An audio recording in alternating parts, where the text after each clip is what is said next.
Boa tarde a todos. Estamos iniciando mais um CAD. Hoje nós tínhamos a programação Complexidade e Reencarnação, vamos manter essa programação, mas infelizmente o professor Guilherme Knopa, que não vai poder participar, está com problema de saúde, me avisou agora há pouco, então eu vou assumir as vezes dele, né? Nós tínhamos combinado que eu falaria um pouco no início do encontro sobre a complexidade, alguns conceitos básicos, e depois ele complementaria com reencarnação, né? Então, eu vou procurar fazer as duas coisas. Não, como eu trabalho bastante, sempre trabalhei muito com complexidade, então espero não ter nenhuma dificuldade de transmitir de forma adequada a vocês os conceitos, né? Por que nós falamos tanto em complexidade e transdisciplinaridade na SBE? Esses conceitos se incorporaram às nossas, né, chamaram a nossa atenção, por assim dizer, em meados dos anos 90, quando o Hermann Grim começou a trazer esse conceitual. Primeiramente, ele trouxe o conceito de transdisciplinaridade, e um termo que a maioria de nós nunca tinha ouvido falar, e imediatamente, depois da aula, a gente começou a pesquisar, já tínhamos internet, e achamos o livro que todos, a maioria de vocês conhece, que é o Manifesto da Transdisciplinaridade do Basarab Nicolescu, né? Então, começamos a ler esse livro. Eu já comentei aqui que nas primeiras leituras foi muito difícil. Eu tenho dito até que eu tive que ler umas 3 vezes para poder suspeitar que eu estava entendendo alguma coisa da transdisciplinaridade, porque, na verdade, a dificuldade que nós tínhamos não era na linguagem em si, mas na visão de mundo que está por trás da transdisciplinaridade, né? E o Hermann Grim colocou isso como algo assim imprescindível para que nós pudéssemos levar adiante aquilo que ele nos trouxe nesses 60 anos que se manifestou aqui na SBE, que nós levássemos adiante a necessária recontextualização do pensamento espírita. Por quê? Porque, como nós sabemos, Kardec fez a codificação em meados do século XIX, onde o mundo vivia uma realidade diferente, a ciência moderna tinha se assentado, mas o assento da ciência moderna estava alicerçado num pensamento mecanicista, cartesiano e newtoniano, que trouxe grandes contribuições para a humanidade, não resta dúvida. A Revolução Industrial só foi possível a partir da filosofia que traz Descartes e da ciência moderna, inaugurada com Galileu e, posteriormente, por Newton. Essa contribuição desses 3 grandes pontuais permitiu que a humanidade se reorganizasse em torno de necessidades prementes que passaram a surgir a partir do final do século XVIII, principalmente com o crescimento demográfico da humanidade, né? Em 1800, nós tínhamos atingido o primeiro bilhão de pessoas na Terra. E foi um crescimento exponencial, porque, por exemplo, na época de Jesus Cristo, a humanidade não passava de 350 milhões de pessoas. Então, foi muito rápido, porque levou 10 mil anos, por exemplo, para sairmos de 50 milhões para 350 milhões. Mas levou apenas 1.800 anos, para sairmos de 350 milhões para 1 bilhão. E de 1800 a 2015, mais ou menos, agora 2021, nós chegamos a 7 bilhões, 8 bilhões praticamente de pessoas na Terra. Então, veja, em 200 anos foi de 1 bilhão para 8 bilhões, 200 e poucos anos, né? Então, é um crescimento vertiginoso, exponencial. E, para e passo a esse crescimento, a ciência também teve um desenvolvimento inusitado a partir do final do século XIX, início do século XX, com as duas grandes revoluções, na física quântica do infinitamente pequeno e na física da teoria da relatividade com o infinitamente grande, né? Então, vejam, essas duas revoluções necessariamente levaram começa no meio acadêmico, mas depois se espalha, a uma nova visão de mundo, necessariamente, assim como a derrocada do pensamento geocêntrico, do geocentrismo da Idade Média, levou a uma reconceituação também geral de natureza e, consequentemente, quando nós reconceituamos natureza, nós somos levados, inevitavelmente, a reconceituar o ser humano, o homem. Então, a nossa visão de mundo, a nossa visão dos outros e a nossa visão de nós mesmos se alteram. Não poderia ser diferente com essa grande revolução que acontece principalmente na física a partir do final do século XIX. Então, isso revelou um mundo desconhecido para todos nós e que ainda é muito desconhecido para a maioria de nós. Porque nós herdamos do pensamento cartesiano, newtoniano, essa chamada visão mecanicista. Uma visão que se assenta numa percepção de um mundo feito de partes distintas e que se expressam em si mesmas, que têm um significado em si mesmas. Portanto, uma ideia de uma realidade objetiva, uma realidade que se compõe e existe fora do sujeito. O que a revolução da física, principalmente da física subatômica, nos mostrou é que não existem partes distintas. O que nós vemos como partes distintas é uma realidade manifesta que acontece pelo concurso do princípio inteligente, quando interagem com, digamos assim, aquilo que seria a pré-realidade, uma realidade que ainda não está manifesta, e que, por exemplo, Máximo Citro chama de matéria pura, e transforma essa matéria pura em matéria informada. Tudo que nós vemos, tudo que nós construímos, que nós constituímos em termos materiais, nós chamamos, né, com base no Máximo Citro, o autor do Código Básico do Universo, nós chamamos de matéria informada. E essa matéria informada, assim como ela surge de uma totalidade chamada matéria pura, ela também se biodegrada rapidamente. Por isso que a realidade em que nós vivemos é uma realidade que está permanentemente sob o impacto de um princípio básico da natureza, que é o segundo princípio da termodinâmica, a entropia. Tudo está em processo de desfazimento, permanentemente. Então, todas essas descobertas juntas levaram ao desenvolvimento de um pensamento novo, o chamado pensamento complexo. Porque se há uma base que a gente chama de totalidade, na qual as formas não estão explícitas, não estão constituídas, aquilo que nós chamamos de formas, mas existem potencialmente, no chamado existente em trânsito, revelou que não existe nada separado, porque a base unifica tudo.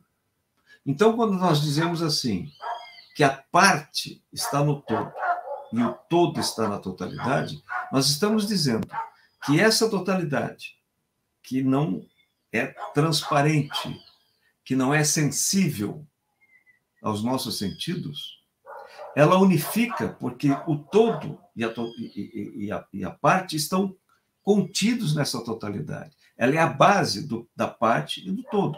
Portanto, há uma ligação inseparável entre tudo. Tudo está interligado. E o próprio termo complexidade vem de complexus, do latim, que é aquilo que é tecido junto. Se nós usarmos como analogia ou como metáfora um tapete, né, um tapete que é tecido a partir de uma linha e vai se trançando essa linha e vai formando todo aquele tecido com cores diversificadas, mas sempre a partir de uma linha originária, nós vamos perceber que está tudo interligado por essa linha. Ela é o fundamento, digamos assim, do tapete. Então, o termo complexidade vem de complexo. Tudo que é tecido junto. Portanto, não há nada separado no universo, absolutamente nada. Nós estamos todos interligados, não só entre nós, seres humanos, como entre nós, como espíritos encarnados, com todo o polissistema espiritual, como estamos interligados com todos os seres que compartilham conosco esse contemporâneo, desde os unicelulares, passando pelas plantas, os mamíferos, os vertebrados, até chegar na espécie humana. Estamos todos interligados.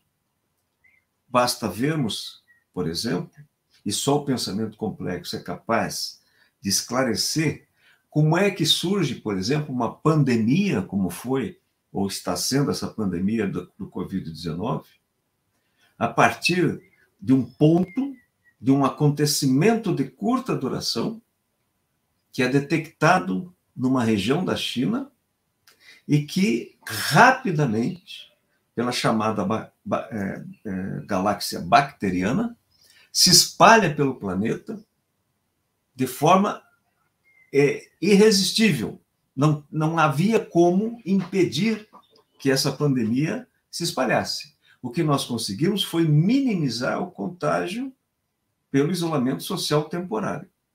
Mas, mesmo assim, ceifou milhões de vidas e contaminou outros milhões de pessoas que não foram a óbito. Mas muitos saíram ilesos depois da contaminação e muitos ficaram até com sequelas.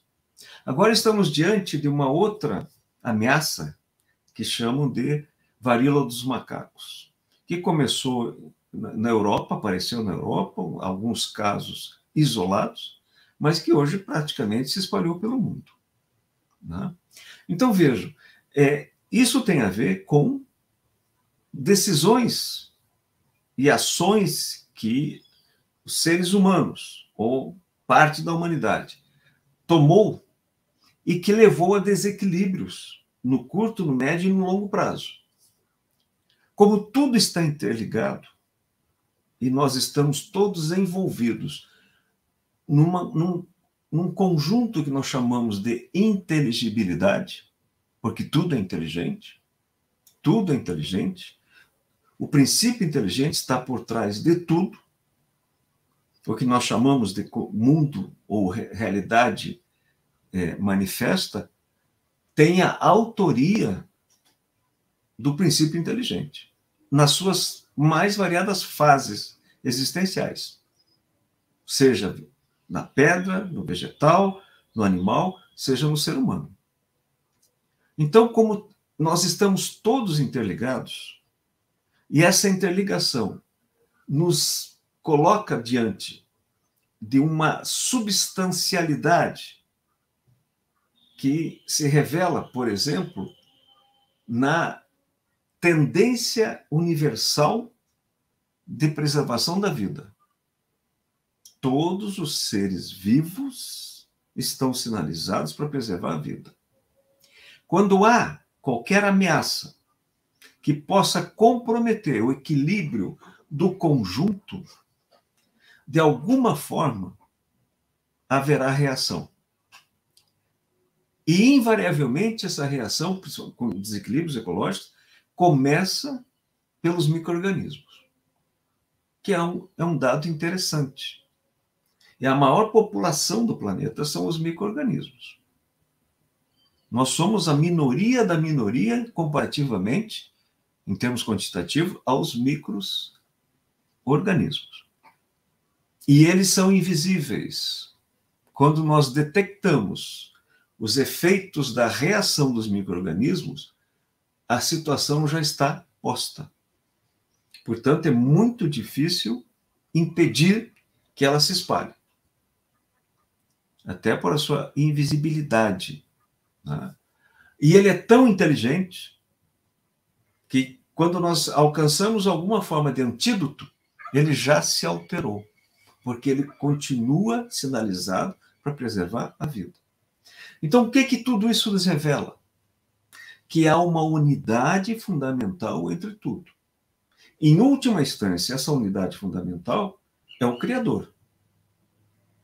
Mas como o autor é único, é a causa primeira de todas as coisas, como diz Kardec, o registro que ele fez em um, ele fez em todos. Então, por exemplo, nós vamos encontrar no Livro dos Espíritos, na terceira parte, as chamadas leis morais, que nada mais são do que o registro do Criador na substancialidade do princípio inteligente. E que se revela a nós a cada período da nossa história de acordo com o nosso possível. Como foi a primeira revelação, ainda com a influência, evidentemente, da cultura da época, que trouxe para a reparação das injustiças a lei do olho por olho e dente por dente. 1.300 anos depois, reencarna um grande pontual, que nós chamamos de Jesus Cristo, e que faz um segundo olhar sobre o mesmo registro do Criador e traz para o seu contemporâneo a lei do amor. Fora da caridade não há evolução. Não faça aos outros que você não gostaria que fizesse a você mesmo. 1.800 anos depois, Kardec reencarna com a mesma missão de fazer um terceiro olhar, por assim dizer, que nós chamamos de terceira revelação, sobre o mesmo registro. Portanto, tudo sugere uma unidade fundamental desde o princípio da criação, seja lá quando for. Né? Não temos ideia de que idade nós temos como espíritos. Nós temos informações hoje que a ciência alcança a idade do universo, a respeito da idade do universo. Mais ou menos 313 bilhões e 700 milhões de anos. Né? A idade do sistema solar, 5 bilhões de anos. A idade da Terra, 4 bilhões e meio de anos. Isso nós temos essa informação de acordo com registros geológicos, cosmológicos, físicos, químicos e biológicos. Né? Mas a idade do espírito nós não temos ideia. Mas temos certeza de uma coisa, nós somos muito antigos. Então, o pensamento complexo é que esclarece para nós, clareia essa composição do espírito e do que nós chamamos de matéria, como é que isso funciona. Então, de um lado, uma totalidade não explícita, não revelada, mas da qual, uma vez que o princípio inteligente interage com ela, faz a revelação de uma chamada realidade manifesta, na forma de tudo que nós vemos. Então, isso muda toda a nossa concepção. Por exemplo, quando nós pensamos em intuição, como é que nós recebemos a intuição? Porque o áudio que vocês estão ouvindo pelo aparelho auditivo. Vocês estão me vendo nessa tela pelos olhos. Enfim, nós percebemos a realidade pelos 5 sentidos. Então, se eu fechar os ouvidos, ou se eu desligar o meu áudio, vocês não me ouvem. Se eu me distanciar dessa sala, o meu som, minha voz vai perdendo, vai diminuindo até ficar inaudível. Mas a intuição não vem por nenhum dos 5 sentidos. Como é que ela nos comunica? Por exemplo, uma premonição, uma precognição, que às vezes vem na forma de um mal-estar súbito, ou de uma imagem, ou de um odor, enfim, as mais variadas formas que nos informa e comunica algum acontecimento não local, portanto, é de uma localidade global, que é atemporal e transespacial. Por quê? Porque, independentemente da origem dessa informação, do local da origem dessa informação, ela chega instantaneamente.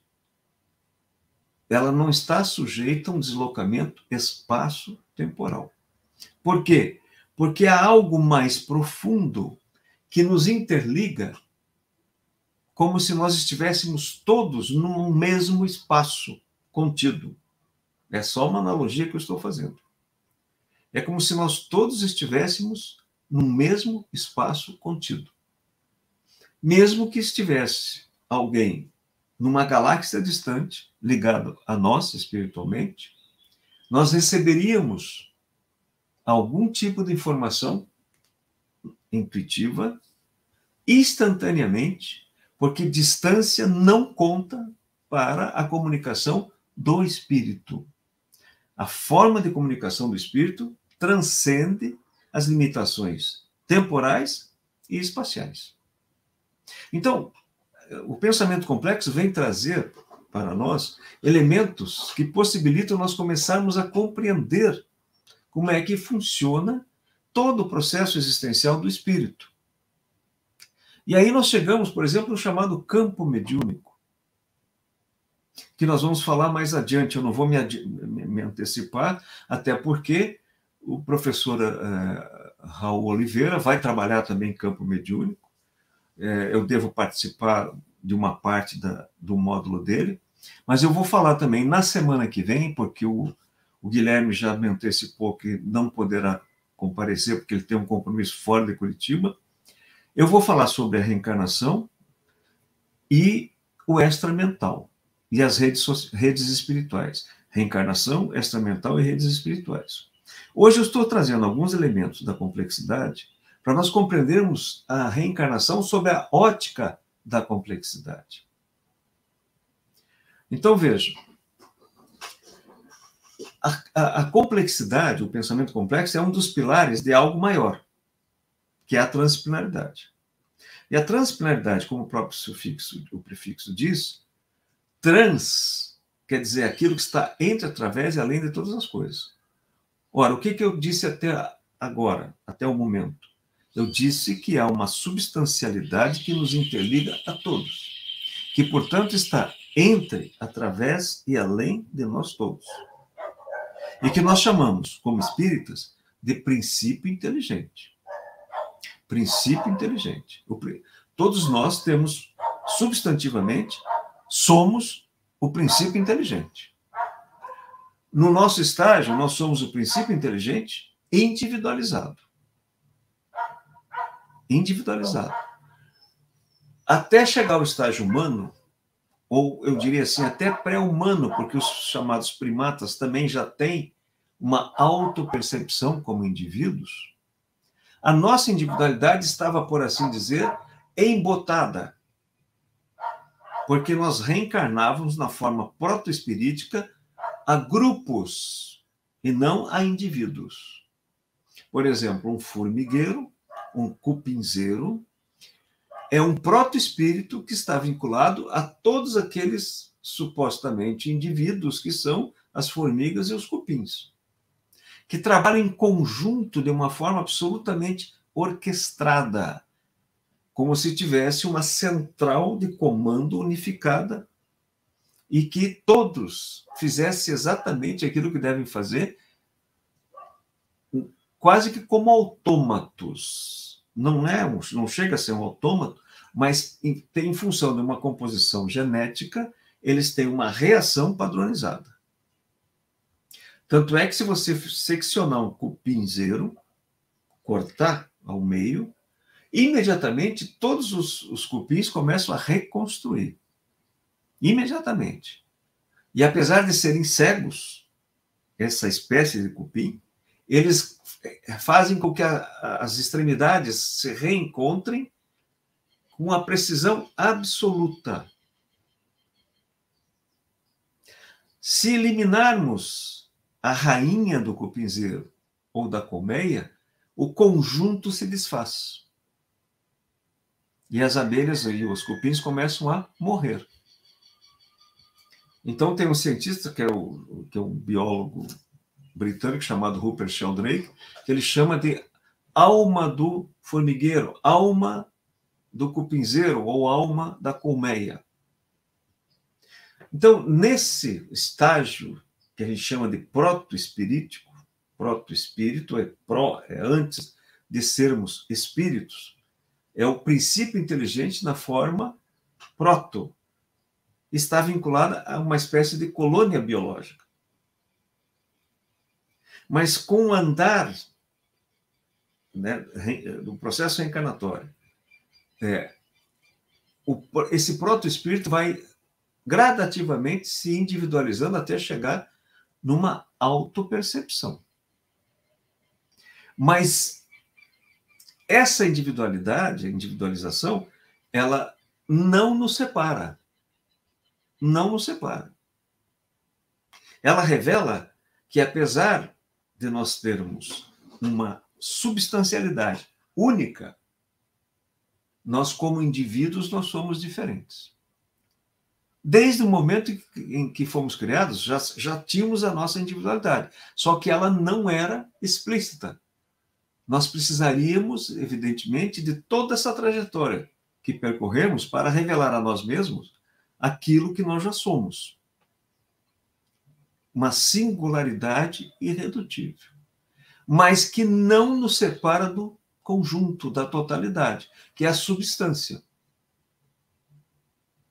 que nós chamamos de princípio inteligente. Então, o pensamento complexo é que vem clarificar para nós como é que isso funciona.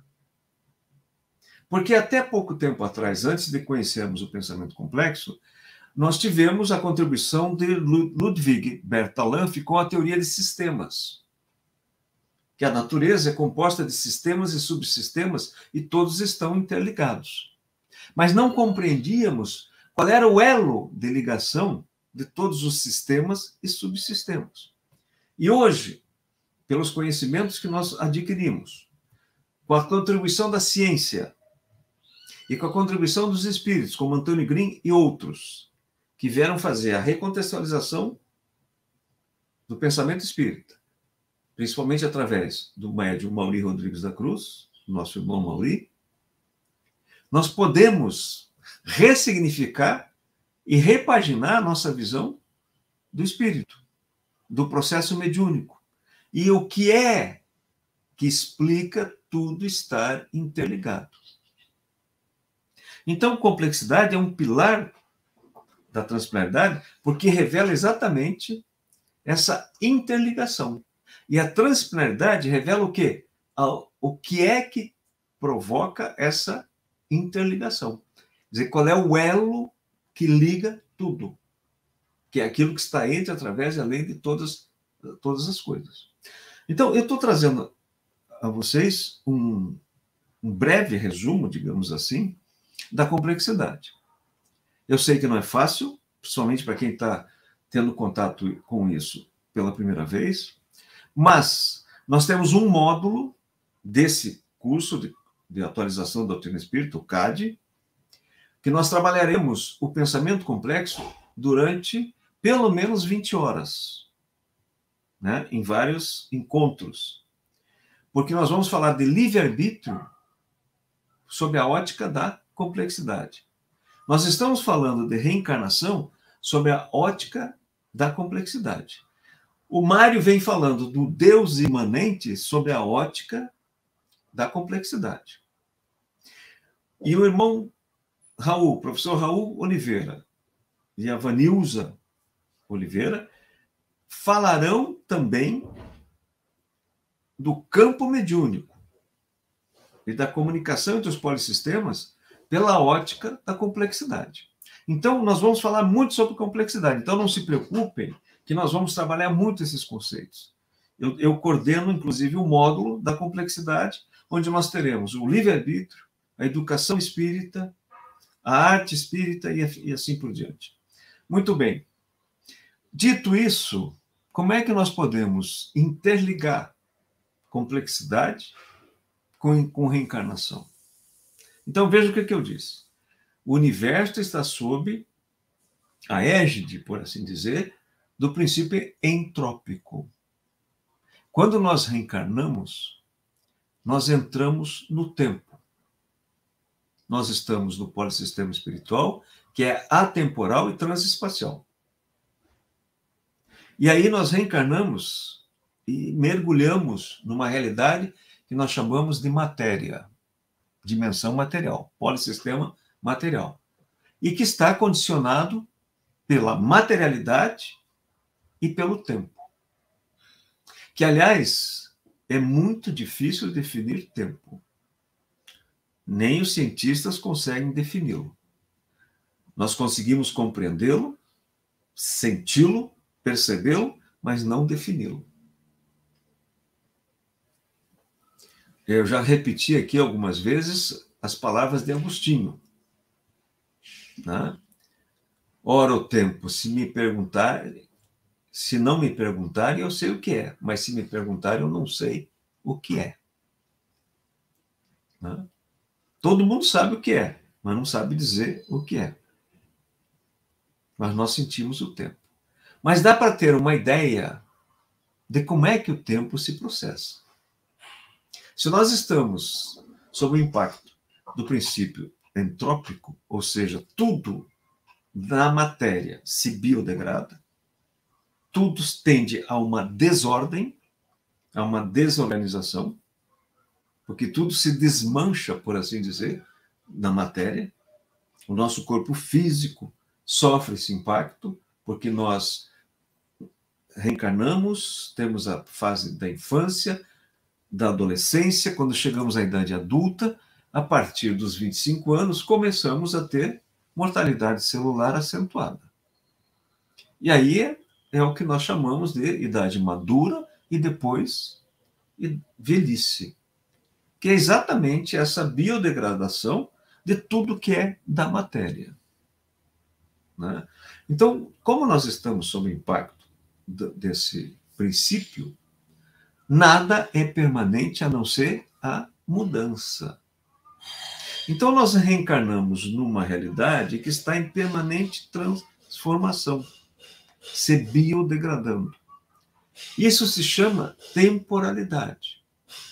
Então, veja, eu reencarno, eu chego no tempo, eu entro no tempo, que está num curso que nós chamamos de temporalidade. O irmão Green trouxe um exemplo, que eu tenho dito em outras oportunidades, que é como a semente que você plantou, você colocou no tempo, ela passa, ela entra no curso da temporalidade. Ela tem um período de permanência aqui na Terra, essa planta. Se é uma árvore frutífera, toda vez que eu retirar uma fruta dessa árvore, eu retiro da temporalidade e coloco no temporal. O temporal pertence àquele momento. Portanto, ele sofrerá o curso do tempo. Por isso que nós dizemos que, quando se escreve um livro, ele vai sofrer o curso do tempo.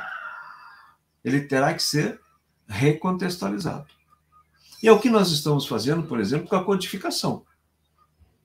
Os princípios básicos doutrinários espíritas não se alteram. Eles fazem parte do permanente, da prístina, aquilo que não se altera. Mas a interpretação dos princípios básicos sofre o curso do tempo. Como sofreu a partir de Moisés, como sofreu a partir de Cristo e como sofrerá a partir, ou está sofrendo a partir de Kardec. Por que será que Kardec, na codificação, publica um livro chamado Evangelho segundo o Espiritismo? Né? Os evangelhos são citações e registros daquilo que Cristo teria dito na forma de parábolas, que foi escrito pelos seus seguidores. porque Cristo nunca deixou nada registrado. E foi definido como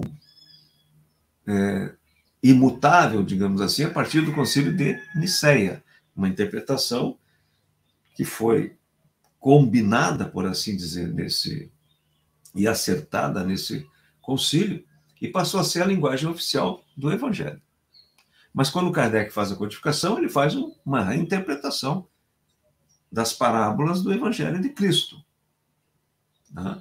E traz à luz do conhecimento contemporâneo do século XIX e, portanto, dos princípios doutrinários espíritas. Esses princípios doutrinários estavam em Moisés, estavam em Confúcio, estavam em Buda, estavam em todos os pontuais. Mas as interpretações eram espaço-temporais. Faziam parte da esfera cultural. Portanto, quando nós entramos no tempo, nós recebemos uma carga cultural, que nós chamamos de esfera cultural, que está plasmada em face das circunstâncias daquele momento, e que tem uma visão de mundo, tem signos significantes e significados que dão sentido ao mundo naquele momento. E quando nós expressamos essa compreensão, né, desse conjunto, nós expressamos dentro de uma linguagem temporal. É como se tirássemos o fruto da árvore. Portanto, ele passará pelo curso do tempo. E quando nós reencarnamos, nós também somos portadores do novo.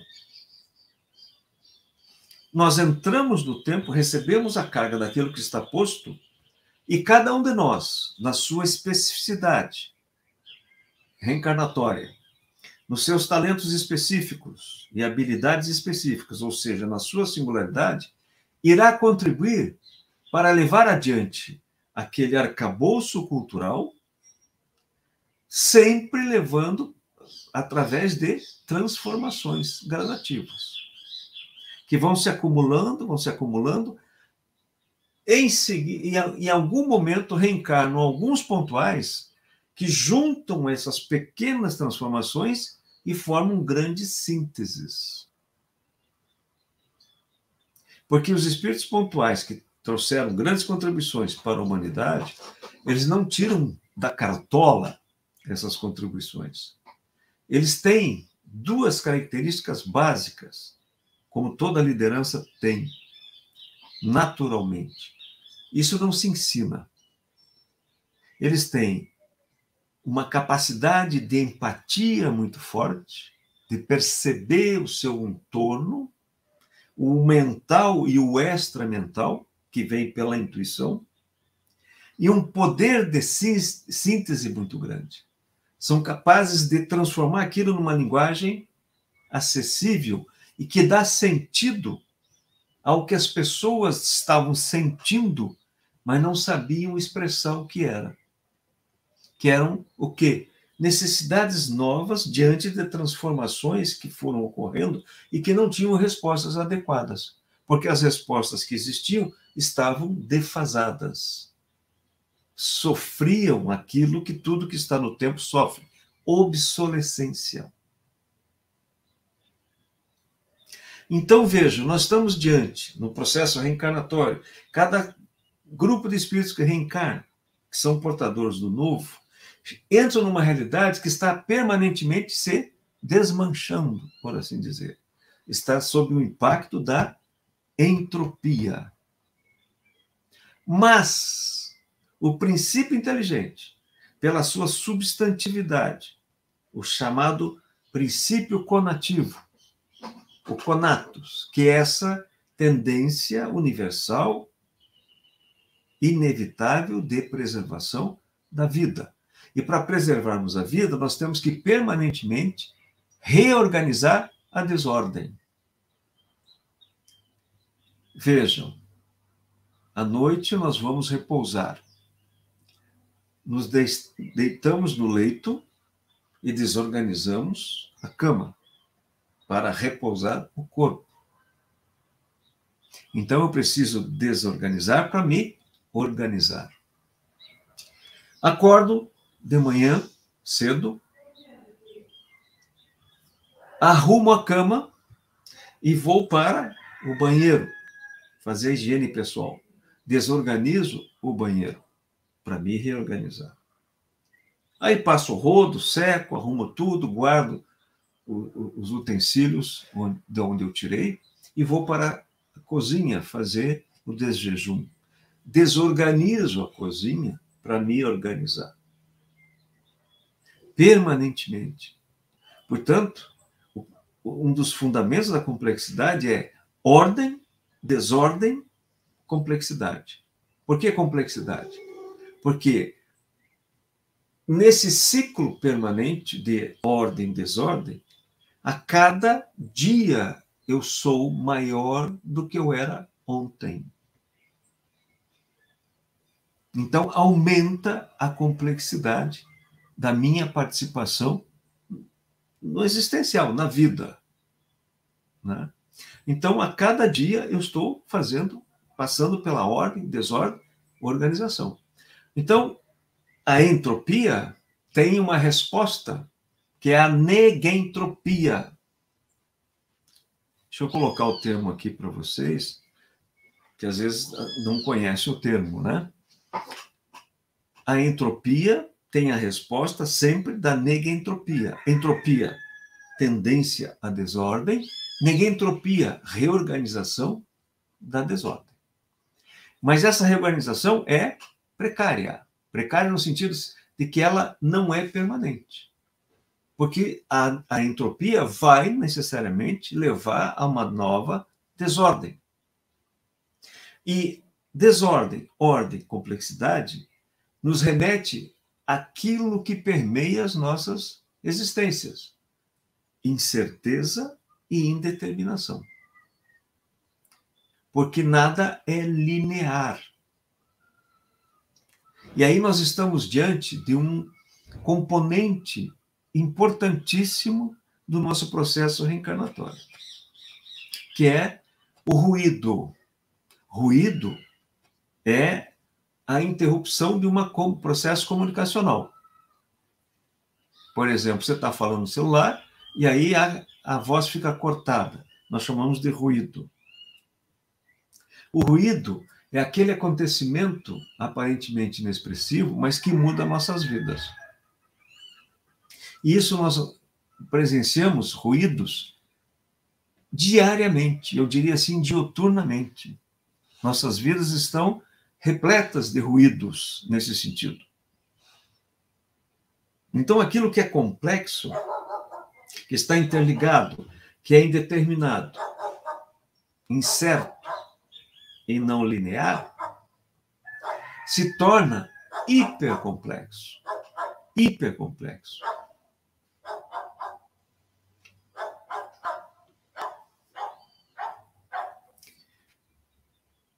Eu estou colocando os termos aqui para vocês quiserem anotar, e se torna hipercomplexo, que é uma complexidade mais complexa, por assim dizer.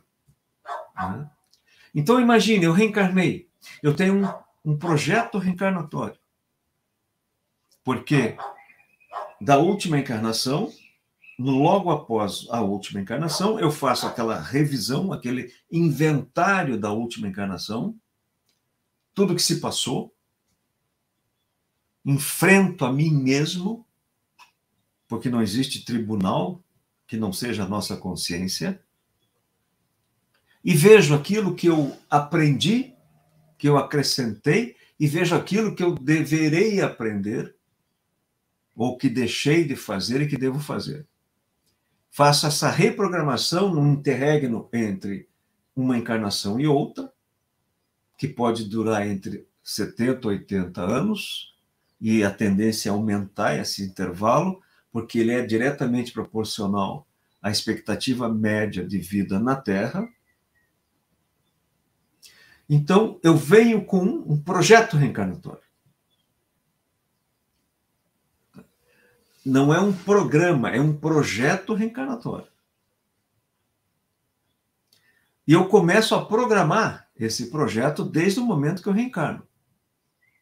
Porque eu tenho a contribuição dos gametas dos pais, que se unem no momento do ato sexual, imediatamente começa uma reprodução celular. A partir desse momento, sou eu que estou reproduzindo. Eu trouxe já o programa genético que vai me constituir biologicamente numa singularidade. Mesmo que eu tenha gêmeo, irmão gêmeo, univitelino, que supostamente são idênticos, não são idênticos. São muito parecidos, mas não idênticos. Basta olharmos que veremos que tem diferenças no jeito de ser, na expressão, no gosto, nos gostos, nos objetivos, enfim,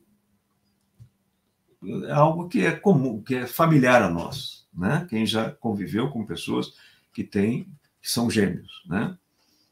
Mesmo assim, eu tenho a minha singularidade.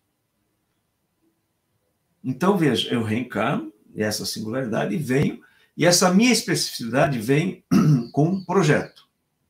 Mas eu encontro uma realidade em permanente transformação, que está permanentemente se desorganizando. Então, eu tenho que permanentemente estar ladrilhando o meu caminho. Como diz o poeta, caminhante, não há caminho. O caminho se faz ao caminhar.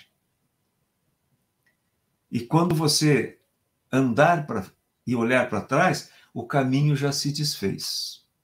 O caminho que ficou para trás já se desfez. Não se volta atrás, não se vive do passado, se vive de um presente contínuo com expectativa de futuro. Mas a experiência do passado, tanto desta encarnação quanto das outras encarnações, estão no meu existente em repouso e no meu existente revelado.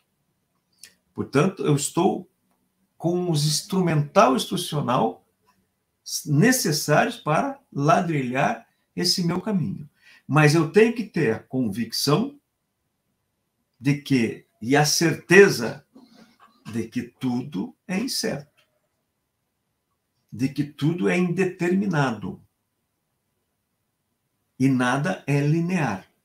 Portanto, eu tenho que estar preparado para o inesperado, o inusitado, o incerto, o aleatório, coisa que nós normalmente não estamos preparados. Por quê? Porque nós viemos da tradição mecanicista, onde todas as coisas tinham seus lugares.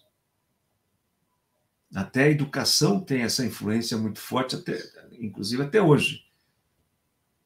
A chamada educação bancária. Eu recebo pacotes e devo colecionar esses pacotes e repeti-los nos momentos de avaliação. Né? Olha a crise da universidade na área de humanas. Estão trabalhando ideias do século XIX, exemplos do século XIX. A minha formação era em ciências sociais, com mestrado em sociologia.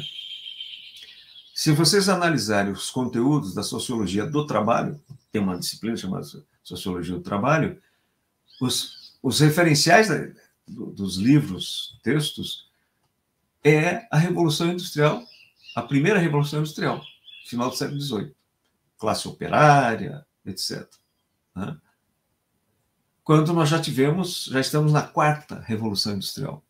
Tivemos a segunda, que foi a introdução da eletricidade, a terceira, que foi a introdução das telecomunicações e da tecnologia da informação, e a quarta, que é a internet das coisas e mais outras coisas além disso. Né? Nós estamos permanentemente em transformação. Então, veja a necessidade e a prontidão que eu devo ter para o inusitado, o inesperado. Mas eu encarno num contexto de mentalidade onde a expectativa é de alcançar a certeza e a determinação. E aí nós vivemos em crise. Talvez grande parte dos quadros de depressão tem a ver com isso, com essa crise, né? Entre uma realidade digital que se transforma rapidamente e uma mentalidade mecânica que quer ver tudo parado, que quer ter certeza de que tem certeza. Então, isso é um aprendizado, evidentemente. Por isso a importância, e que o irmão Grimm frisou muito isso, praticamente, dos livros que foram publicados, de todas as aulas desses 60 e poucos anos que ele se manifestou. Nós começamos a publicar de 94 para cá, todos eles já começam, desde 94, a sinalizar para o pensamento complexo transdisciplinar. Isso vai se consolidar em meados dos anos 90 e veio para ficar. E ele encerra a participação dele no NEP, Núcleo de Ensino e Pesquisa, em março de 2020, e aí, em função da pandemia, cessaram as aulas, os encontros, a SBF cessou com os encontros presenciais. Ele é como se ele fizesse um coroamento de todo esse processo com os conceitos que ele trouxe do campo mediúnico, lançando mão da teoria da relatividade e da física quântica. É um novo limiar. É um novo limiar. É uma nova abertura que nós teremos que processar e levar adiante. Então, vejam.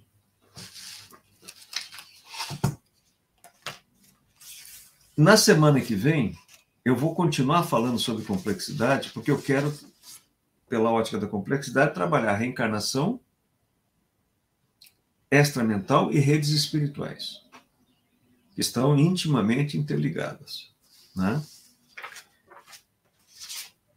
Eu acho que eu fico por aqui nessa exposição para nós conversarmos agora pelo Google Meet. Então, vamos encerrar essa parte e vamos direto para o Google Meet. Ok? Nos encontramos lá. Eu tinha me programado para falar menos, né? Porque eu ia só trazer alguns conceitos para que ele pudesse desdobrar para a reencarnação. Mas aí ele me avisa agora, logo depois, pouco antes, né? Eram umas 2 e pouco. Ele me avisou que estava com rouco, não conseguia falar, garganta, tosse. Eu falei, não, tudo bem, então vamos tocar o barco por aqui mesmo. Como é um tema que eu sempre estou trabalhando em aula e nos próprios grupos de exercício mediúnico, eu falei, bom, dá para falar alguma coisa, né? Mas, pelo que você está dizendo, Márcia, você me deixa tranquilo, porque eu estava conversando com o Luiz Renato antes de nós começarmos. O Luiz Renato está sempre aqui na retaguarda conosco, né? Lá a partir da casa dele, ele ajuda a administrar a transmissão. Eu estava preocupado, né? Porque, veja, como é um tema muito complexo, como o próprio nome diz, você falar em poucas palavras, em pouco tempo, é muito mais difícil do que você fazer um curso de 20 horas, como eu vou fazer na sequência do nosso CAD, né? Quando eu falar no módulo livre-arbítrio, onde nós vamos trabalhar o pensamento complexo e vamos trabalhar transdisciplinaridade, educação espírita, e então saúde, né? Visão espírita de saúde, com os nossos profissionais de saúde, Davi Marangon, a Cristiane Marangon, que é médica, o Davi é professor de educação física, doutor nessa área de educação. Tem os outros médicos que vão trabalhar com eles, como o irmão Graça. Então, nós temos muito conteúdo para trabalhar, mas sempre sob a ótica da complexidade. E é algo que a gente tem que insistir, né? Porque, como eu disse, eu procurei trazer aqui para vocês, não dá para continuar fazendo a interpretação datada e requentada, lendo pelos referenciais do século XIX, né? Os princípios básicos da doutrina. Nós não estamos revisando e nem invalidando Kardec, porque a grande contribuição dele está lá na codificação, os princípios básicos. Mas claro que ele os colocou à luz do seu contemporâneo. O que nós estamos contextualizando é exatamente a embalagem, digamos assim, né? E não os próprios conteúdos. Né? E algumas coisas, evidentemente, não eram possíveis de serem alcançadas naquela época, mas são possíveis de serem alcançadas hoje. Né? O grupo de live que eu coordeno na quarta-feira à tarde são de pessoas que moram na Europa. E aí eles me pediram para falar sobre ectoplasma e ectoplasmia. Aí eu fui ver se tinha algum vídeo para que eles pudessem assistir antes de nós conversarmos. E achei um vídeo onde até um médico que faz a exposição, mas ele diz o seguinte, que o ectoplasma, assim como o ar é o veículo do som, o ectoplasma é o veículo do pensamento. No meu modo de ver, isso não procede. Isso ainda é uma visão mecanicista do século XIX. O veículo do pensamento não é material. Né? Ele forma e dá forma, forma a matéria. Mas o veículo do pensamento é algo que transcende a matéria. Né? Eu só estou dando esse exemplo para vocês verem como ainda nós temos dificuldade de nos desprendermos de um pensamento mecanicista. Bom, mas eu já falei demais, agora eu quero ouvi-los. Achei interessante essa colocação sobre o ectoplasma. Se tiver mais alguma coisa sobre isso, tem como a gente ter acesso a esse vídeo? Esse vídeo está no YouTube.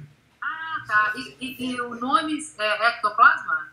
Ectoplasma, eu vou localizar e ponho no grupo, tá? No grupo do WhatsApp. Ah, tá ótimo. Tá? Eu tenho um vídeo, sabe, Márcia, que em 2005 eu fui ao Rio de Janeiro e participei lá da ectoplasmia. Não sei se você estava lá nessa época, 2005. Não, eu entrei para o Rio de Janeiro em 2007. Ah, tá. E aí o professor Mauri fez uma palestra para os médiums, ele fez o atendimento lá embaixo, depois subimos para a ectoplasmia, e ele fez uma palestra ali para quem ia participar da ectoplasmia. Tinha bastante gente, né? Inclusive tinha alguns artistas ali da Globo que estavam ali.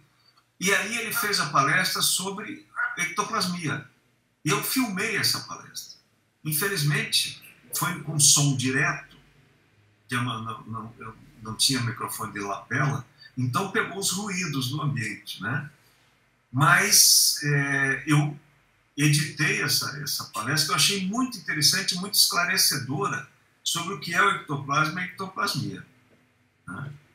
Então eu vou achar essa palestra, vou colocar no YouTube também e vou disponibilizar no grupo. O som não está muito bom, mas dá para ouvir, sabe? Pega o ruído lá da rua, enfim.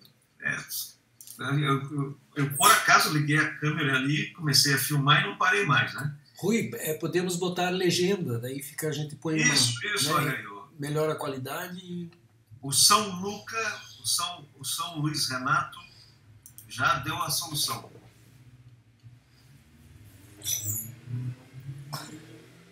Muito bom, vamos adorar, professor. Então tá bom. Bom, vamos lá. Alguém tem alguma colocação, alguma dúvida, algum questionamento? Vamos ver. Denise. Por favor, Denise. Boa tarde, professor Rui, né? Como sempre, as suas aulas, como diz a Márcia, excepcional. Na verdade, é um grande direcionamento reflexivo para que nós possamos continuar os nossos estudos e entendermos conceitos tão complexos, né? Como são esses trazidos pelo irmão Green. Mas a minha colocação é no sentido da autoridade de Jesus no ensino. Eu gostei muito quando o senhor falou sobre os pontuais que aqui encarnaram na Terra e que todos eles trazem como características principais esse grande poder de empatia e esse grande poder de síntese.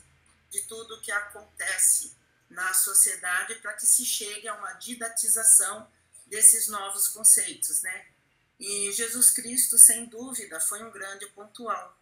E na época de Jesus, eu acho que o grande diferencial dele foi justamente porque pela linha, né, dos escribas, que na verdade eles não tinham uma interpretação das escrituras individuais, né? Na verdade, ali existia toda uma tradição oral que era legada através das gerações, e esses escribas, eles, na verdade, apenas reproduziam esses ensinamentos, o que não causava a empatia com quem ouvia, com o povo que ouvia.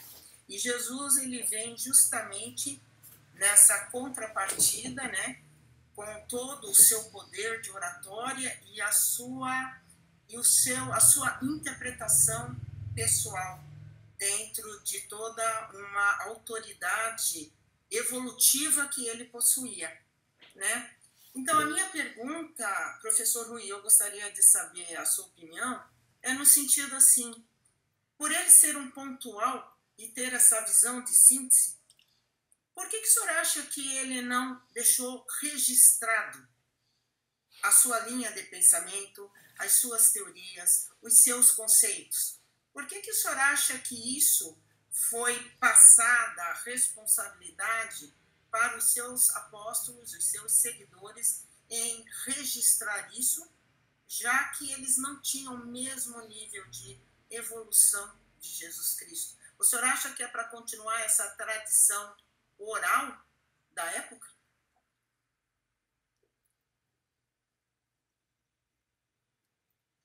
Veja, Denise, eu vou falar para você, como não poderia ser diferente, como é que eu interpreto isso, né? Eu pego como exemplo Sócrates, que nunca escreveu nada também, né? O que Sim. chegou até nós foi trazido pelos registros de Platão. Da mesma forma, Jesus não escreveu nada. E chegou até nós pelo registro dos seus seguidores, os apóstolos e outros, né? Então, veja, Kardec nunca escreveu nada, né? Ou quase não escreveu nada. Ele codificou. Ele codificou a contribuição de inúmeras pessoas, médiums, contemporâneos seus, que chegavam até ele as mensagens, ou ele ia atrás, juntou aquelas mensagens, passou um pente fino, por assim dizer, tirou aquilo que estaria fora, digamos assim, em contradição com os princípios, e registrou na forma da codificação. Por que isso, né, no meu modo de ver? Porque essa diversidade de registros dá mais credibilidade à obra do que se fosse escrita integralmente por uma única pessoa. Eu penso que é por isso, sabe? Porque são três grandes pontuais que deixaram registros indeléveis, né, perenes. A filosofia socrática nunca envelhece, porque você está sempre abstraindo a partir de algumas afirmações. Não há educação, só há autoeducação.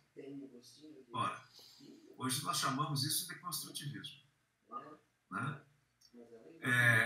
A mesma coisa é Jesus. Nós estamos sempre interpretando e reinterpretando aquilo que é matriz por trás da roupagem cultural que foi dada aos princípios que ele revelou na segunda revelação. Se ele tivesse escrito de mão própria, viraria um Corão, ou seja, algo que não poderia ser, em hipótese nenhuma, reinterpretado, como é na tradição islâmica.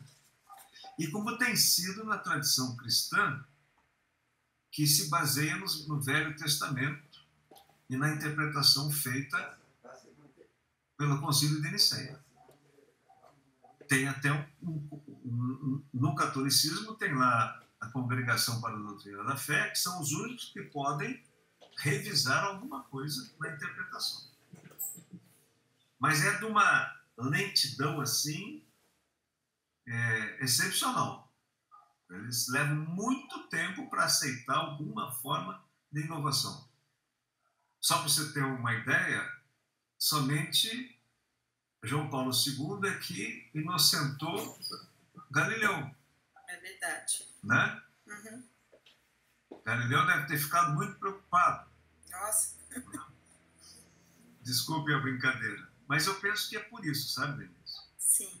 É uma interpretação que eu faço, né? Pode ser que existam outras abordagens mais precisas, né? E muito lógica, né? Porque ela permite essa contínua contextualização do que o senhor abordou em toda a sua fala. Porque se Kardec tivesse feito da sua própria cabeça, por assim dizer, sim, viraria também dogma. É verdade. Mesmo não sendo, já vira em muitos grupos espíritas, já virou dogma, né? Então imagina se fosse escrito por uma única lavra. Eu acho que é a sabedoria, né, do Criador imanente na sabedoria dos espíritos instrutores que ajudaram na codificação, né? Obrigada, professor. Ok. Rosângela? Oi, boa tarde para todos. Mais uma vez, né, professor, uma aula que eu adorei, né? Eu queria, assim, fazer 2 comentários. Primeiro que eu me lembro, né, que quando eu comecei, até eu cheguei a comentar com você, né, que eu me lembro que quando eu comecei a estudar o pensamento complexo, eu fiquei igual uma louca, né, porque era muito difícil, é difícil, né, no começo, fiquei estudando, assim, meses a fio até conseguir entender, conseguir ler o livro e volta, escuta palestra e vai no Google, enfim. E aí eu fiquei pensando, assim, eu me lembro que uma vez o irmão Grimm tinha comentado que o próprio Edgar Morin não era muito aceito no meio acadêmico. E eu fiquei pensando, assim, agora, né, com a palestra, com a sua fala, de que para nós também, né, é muito difícil fazer essa interpretação e fazer essa interpretação em vários segmentos, como hoje você colocou sobre a questão da reencarnação. Então, eu fico pensando assim, como que eu posso, né, eu abrir o meu olhar e tentar fazer um entendimento de uma outra forma, né? Visto que algum tempo atrás eu falei que eu tinha medo de você, se você lembra disso. Agora eu não tenho mais medo, tá? Então, eu estou progredindo aí. Não?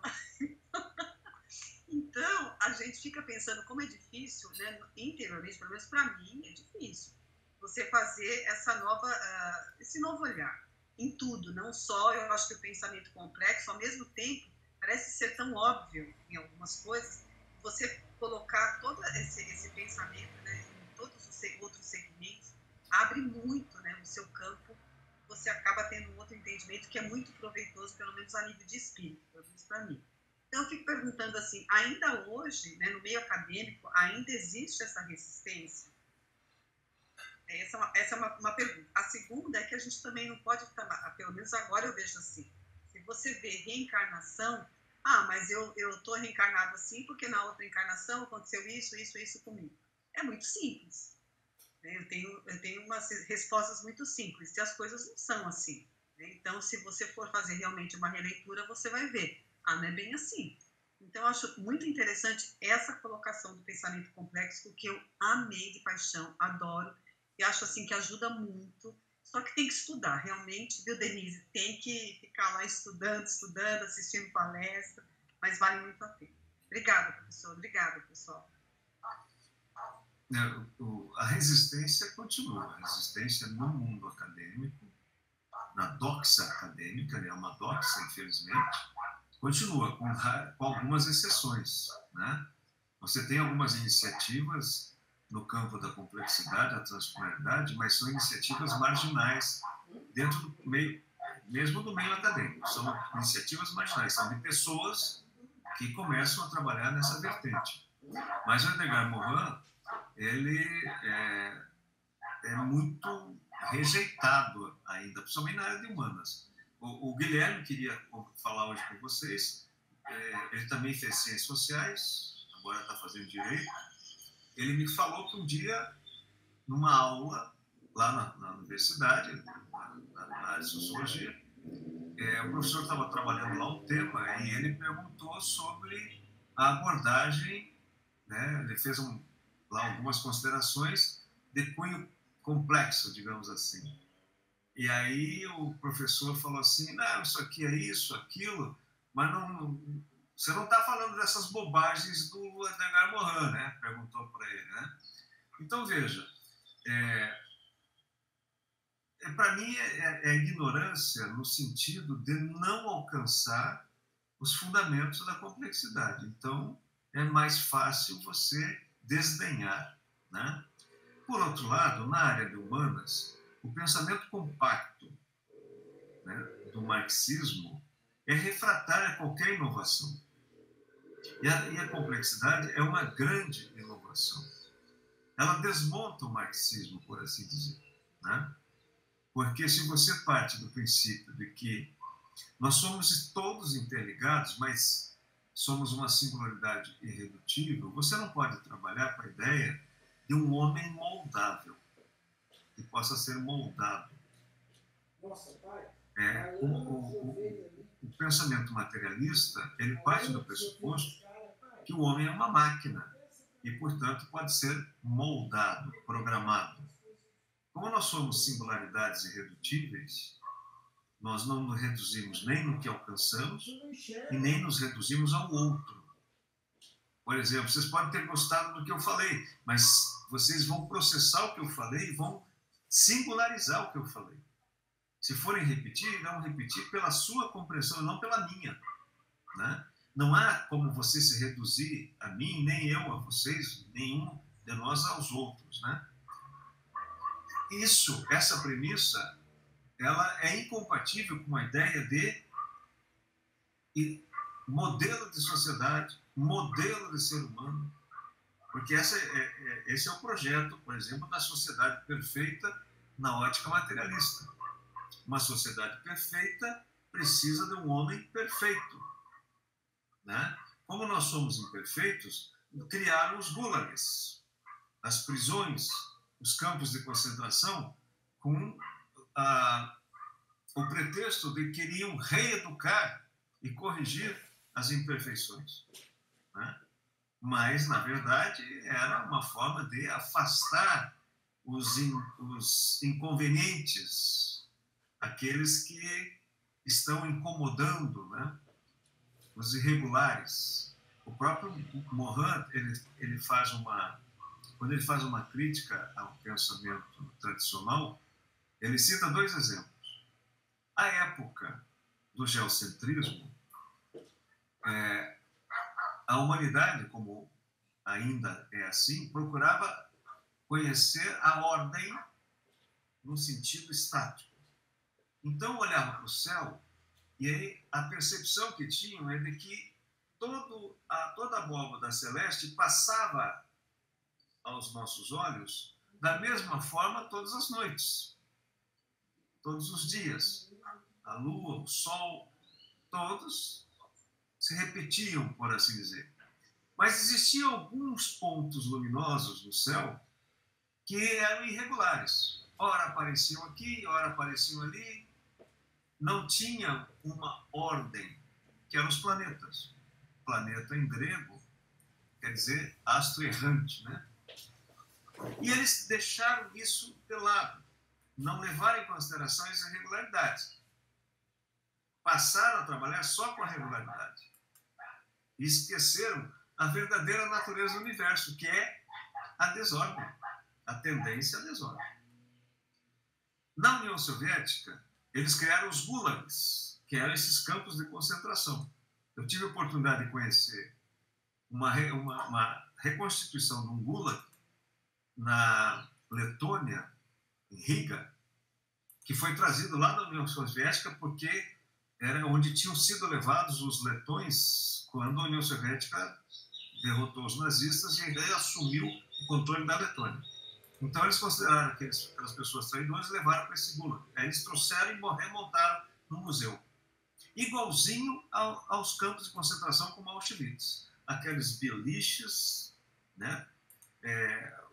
a latrina era um tambor num canto, enfim, a mesma coisa. E os admiradores e seguidores da União Soviética diziam que o Gulag era uma exceção temporária para corrigir alguns desvios. Quando, na verdade, o Gulag é a alma do regime e não a exceção. Ele é a síntese do regime.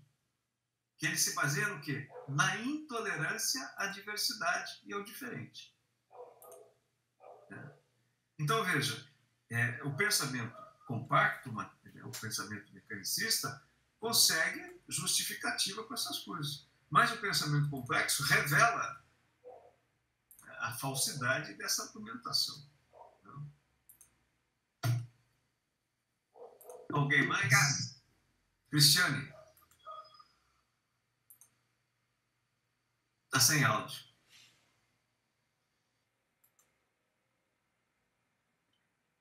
É tanta perspectiva que a gente não sabe nem para onde olhar.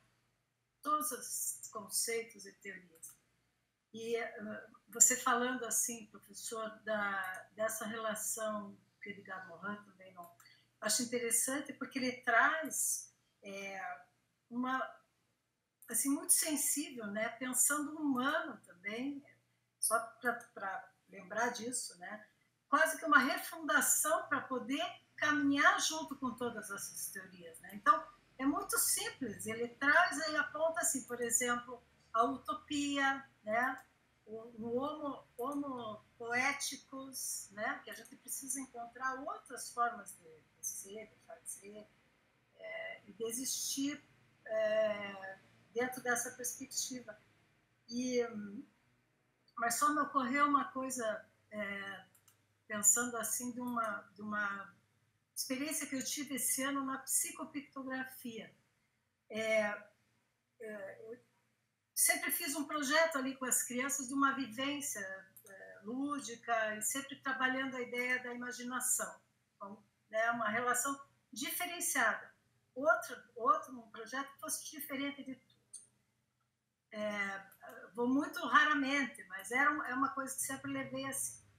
E comecei a produzir relações, assim, psicografei muito sobre movimento. E aí me vinha, foi tão intenso e tão forte que eu vi que eu acabava produzindo coisas em movimento, a criança brincando em movimento, eu chegava lá e via, daí me vinha assim, não estou entendendo, sabe? Era uma coisa muito intuitiva e na produção mediúnica também. Foi uma série, daí comecei a fazer muitos palhaços, assim, uma relação assim do conceito, dessa linguagem, dessa expressão, do que significa, né? E me ocorreu assim que parecia que tem tudo a ver com essa teoria da incerteza, sabe? É como se tivesse que pensar uma nova forma de relação, de inter-relação, onde o movimento estivesse permanente e a gente tem que lidar com isso. Então, assim, foi muito forte. Estou ainda pensando, né? Mas essas teorias parecem que vêm junto, assim, também. Acho interessante. Veja, você que é dessa área de artes, né? Se você vai à Idade Média, nós temos obras de artes, assim, perenes, né? Pega as obras de arte de Michelangelo, Da Vinci, outros, né? Mas quando você chega no século XVIII em diante, principalmente século XIX em diante, há uma diversificação artística que se manifesta através das várias escolas, né? Expressionismo, impressionismo, cubismo, e diversifica a arte, ou seja, revela a singularidade. Né? No mesmo século XIX, enquanto o mecanicismo se consolidava como um pensamento compacto, porque a ciência procurava leis gerais para tudo, né? O romance rompe com essa trajetória e mostra que não tem nada compacto. Os personagens são diversificados, são seres humanos com suas circunstâncias, né? Os seus dramas, a sua individualidade, os seus objetivos, várias personalidades de uma pessoa só, enfim. Você pega os romances, pega, por exemplo, Victor Hugo, pega Balzac, Dickens na Inglaterra, pega Dostoiévski na Rússia, é o romance dizendo para a ciência que não há como você ter leis gerais sobre a diversidade. A única lei geral é que há uma unidade na diversidade, né? Então veja como a arte é importantíssima para fazer essa ruptura, né? Ou melhor, para permitir um pensamento alternativo e deixar que a humanidade, uma porta aberta para que a humanidade vá adiante. Então a arte nunca se entregou, né? Talvez alguns, quem sabe, a arte acadêmica tenha se entregado, mas a arte espontânea nunca se entregou, né? Assim como é importante nas nossas vidas o humor, né? E sem censura.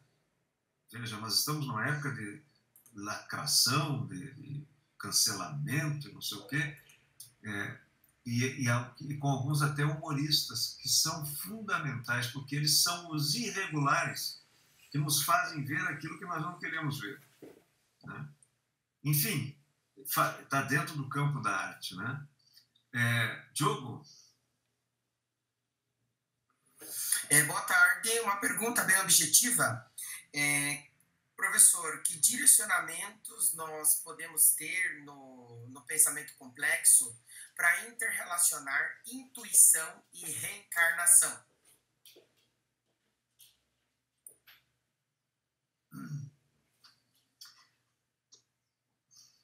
É uma boa pergunta, viu, Diogo? Dá para relacionar. E eu acho que dá para relacionar de várias formas, né? Veja, vou pegar um ângulo. Como é que você sabe qual é o propósito da sua reencarnação? Se você perguntar para qualquer um de nós aqui, você acha que reencarnou para quê? Não é uma resposta simples, né? Mas nós vamos nos encaminhando na trajetória reencarnatória e grande parte de nós consegue percorrer os caminhos que se propôs.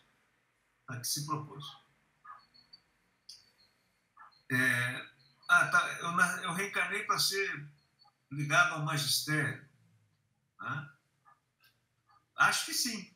Eu penso que sim, porque desde muito novo eu sempre fiquei sinalizado por isso e tinha que trabalhar, família, veio meus filhos, eu tinha que trabalhar e, ao mesmo tempo, eu lecionava. Nunca abandonei o magistério, né, desde que comecei. E eu tinha essa coisa dentro de mim, que eu sempre dizia assim, durante o dia eu alimento o corpo, à noite eu alimento o espírito, né? Eu trabalhava em banco, então o banco alimentava o corpo e a sala de aula alimentava o espírito. Estou dando um exemplo só, assim, não estou querendo me colocar como exemplo, né? Estou dando um exemplo assim, que poderia ter acontecido com qualquer pessoa. Como é que eu me direcionei para o magistério, né? Para esse campo do magistério? Eu acredito que está no campo, no mesmo campo onde a intuição acontece, né? É uma sinalização interior, como se fosse uma voz interior que vai te direcionando. Não é explícita, né? Mas, como nós temos livre-arbítrio, e nós estamos diante da hipercomplexidade, que são os ruídos, aquilo que é o inesperado, o não linear, e que acaba nos levando a inflexões, né, existenciais, eu posso, às vezes, entrar em portas erradas. Mesmo que, intuitivamente, a voz interior me diga, não entre aí, não entre aí. Mas como eu estou no mundo da matéria, que é repleto de apelações, né, de tentações, por assim dizer, eu acabo cedendo e entro numa porta que não deveria entrar. E, às vezes, não consigo mais sair, né? Então, veja, nós, pela falta de prontidão de enfrentarmos a incerteza, porque nós estamos sinalizados pela busca da certeza, eu tenho dificuldade em administrar esses momentos. Vou dar um exemplo de ruído que provoca inflexão, né? Todo ruído é uma antessala para as transformações. Eu trabalho o dia inteiro, não tenho hora, não vejo a família, convivo muito pouco com os filhos, etc. E trabalho, ganhar dinheiro, etc. E aí, um dia, pelo princípio da incerteza e indeterminação, eu sofro um acidente no trajeto de casa para o trabalho. E esse acidente grave me obriga a fazer uma pausa. Eu vou para o hospital, fico numa UTI, enfim, chego à beira da morte física, né? E aí começo a melhorar e começo a receber a visita do cônjuge, dos filhos, dos amigos, dos pais, etc. E começo a ver quantas coisas eu tinha perdido. Por exemplo, eu perdi a fase da infância dos meus filhos, da adolescência, não os vi crescer, perdi os aniversários, a festa da escola, esqueci do aniversário do cônjuge, enfim, começo a perceber tudo que eu deixei de valorizar, porque estava completamente envolvido com uma visão materialista, né? Não, o trabalho e tudo, né, faz parte da vida, mas eu digo nesse sentido exagerado. E aí eu repenso, falei, eu não vou mais fazer isso. Assim que eu puder ir para casa, eu vou mudar toda a minha rotina.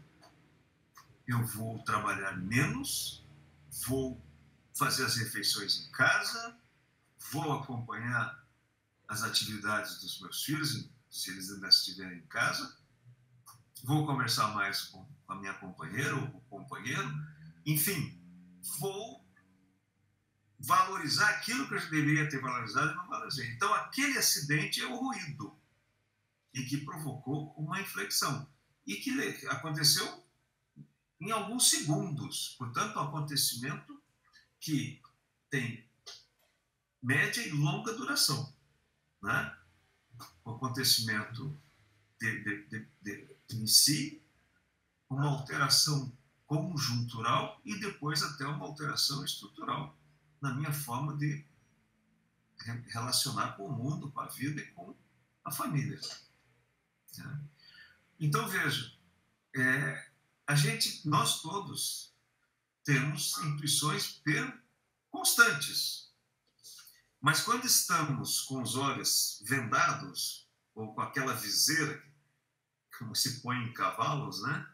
E não olhamos o entorno, nós bloqueamos, por assim dizer, o que nós poderíamos aproveitar das intuições.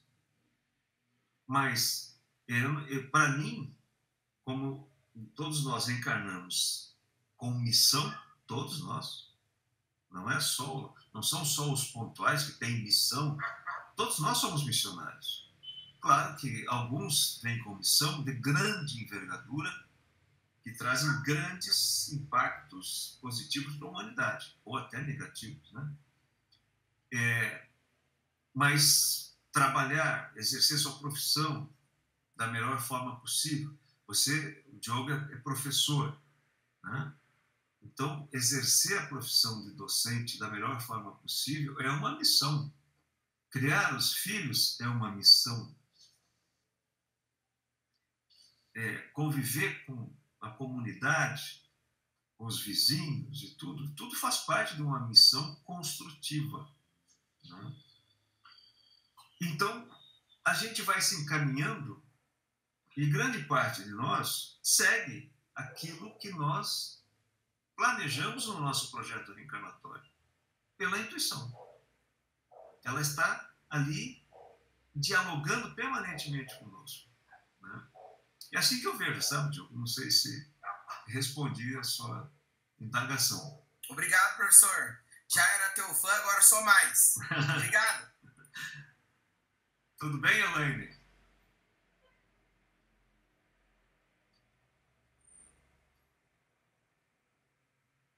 Tá falando do Brasil ou da Alemanha? Tá sem áudio. Tá sem áudio, teu.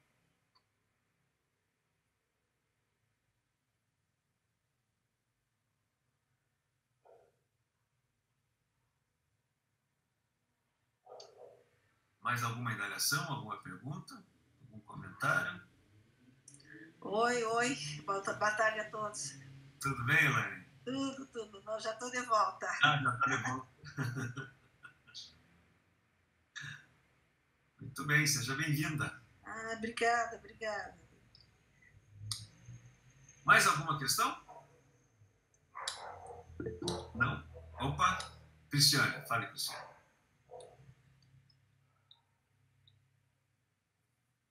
Liga o áudio. Queria saber quais são as perspectivas, então, dessas novas formas que estão chegando, né? São a longo prazo, muito longo prazo, né? Desculpe, quais novas formas que você está se referindo? Essas teorias, né, essas novas perspectivas que estão se abrindo, né, para o pensamento complexo, novo, formas de viver, conviver, né, essas perspectivas nós estamos começando, né, diante do que foi trazido e agora está sendo, nós estamos buscando, né, entender e tornar isso uma política, né, de civilização, vamos dizer assim, né, ética, ecológica, todas essas questões humanistas. Como que a gente pode pensar como que nós vamos caminhar aí? Existe um tempo nisso? Veja, para mim isso já é realidade, no meu modo de ver, né? Olha, nós estamos fazendo um encontro aqui onde cada um está na sua casa, né? Eu faço encontros às quartas-feiras à tarde com pessoas que estão na Suécia, na Itália, na Áustria, em Pernambuco, no Ceará, enfim. Isso se viabilizou por causa da pandemia. Nós não tínhamos essa expectativa nem essa perspectiva de fazermos encontros remotos. Agora nós estamos fazendo o CAD remoto. O exercício mediúnico voltou na SBE recentemente e ele é semipresencial. Tem alguns grupos presenciais e outros grupos remotos. Nós começamos na quarta-feira a partir de... Não me lembro que data, né? O Marcelo está aí, que é do mesmo grupo, pode me lembrar. Começamos no presencial. A frequência caiu pela metade, pelo menos. Porque as pessoas se acostumaram com as lives, né?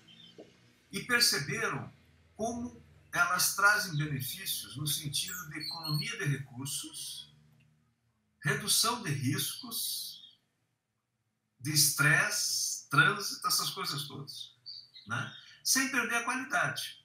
Sem perder a qualidade. E aí o que nós fizemos? Ficou a critério de cada coordenador geral estabelecer a dinâmica. Na quarta-feira, nós decidimos fazer 3 encontros remotos e um presencial, porque a gente entendeu que o presencial é importante. Nesse presencial, nós vamos fazer mais sensibilização. Nos 3 remotos, nós estamos fazendo reflexão, meditação, em cima dos princípios doutrinários, né, do Irmão Green, esses subsídios todos. Eu estou dando esse exemplo, sabe, Cristiano, porque eu vejo que essa transformação já está acontecendo, né? Quanto ao pensamento complexo, já há várias universidades no mundo trabalhando pensamento complexo. Isso já é uma realidade em várias universidades. Infelizmente, aqui no Brasil, não é uma realidade. Como eu disse, existem iniciativas isoladas de pessoas que, mesmo dentro do meio acadêmico, desenvolvem algumas atividades com dificuldades, com restrições e até com reprovações dos seus próprios colegas. Né?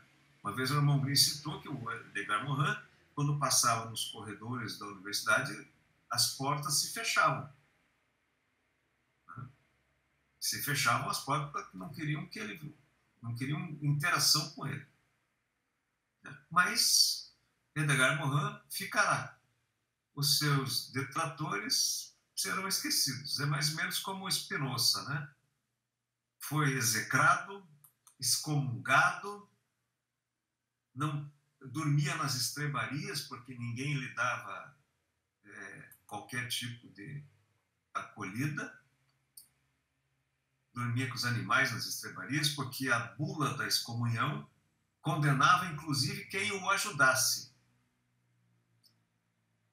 Não esmoreceu, deixou sua obra, hoje é lembrado e reverenciado e referenciado como um grande pensador, mas quem lembra dos seus algozes? Quem assinou a bula de excomunhão? Quem o perseguiu? Deve ter um registro lá na história, mas em termos de memória coletiva, ninguém sabe quem é, ninguém lembra, né? Então, o que Edgar Morin trouxe, junto com outros pensadores, mas para mim ele é um grande expoente, porque ele trouxe aquilo que a biologia, a física e a própria matemática, né, e a química trouxeram como contribuição para que o pensamento complexo emergisse. Ele trouxe para a complexidade humana, né, que no fundo, digamos assim, a base da complexidade é o princípio inteligente. A matéria não é complexa.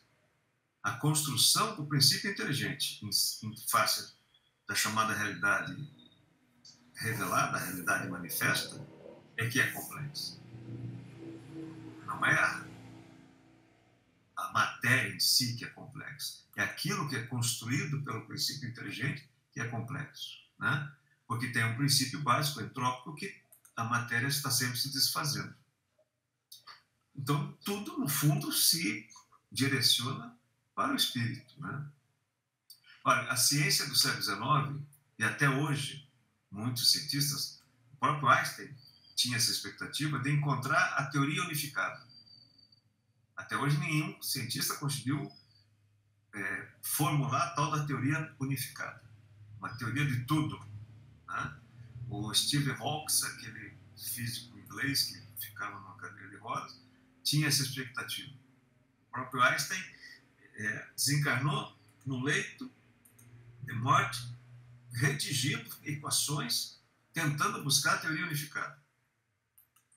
Desencarnou ali, a caneta caiu no chão, o papel, não, o bloco de anotações estava em cima da cama e ele estava trabalhando até a hora que partiu. Mas a grande teoria unificada não é da matéria, no meu modo de ver, modestamente, né? Não sou cientista desse nível, mas a grande teoria unificada não é da matéria, que a matéria se biodegrada. Só se você disser que tudo se biodegrada é a grande teoria, né? A grande teoria unificada é a teoria do espírito.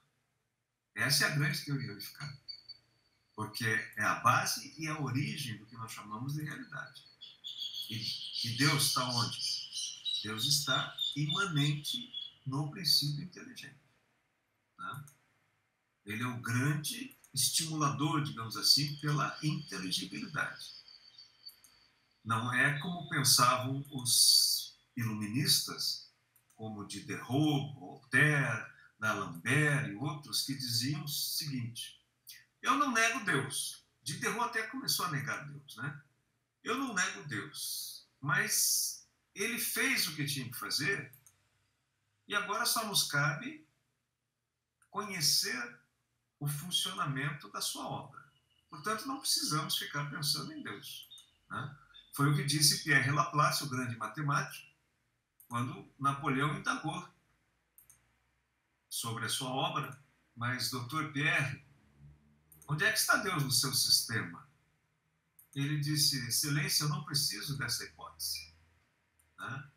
A ciência newtoniana me explica tudo. Então, isso tudo está se mostrando assim, falível, né? Falho, insuficiente. Olha a pandemia. Os seres mais poderosos do planeta são os micro-organismos. Eles revelam a nossa pequenez, né?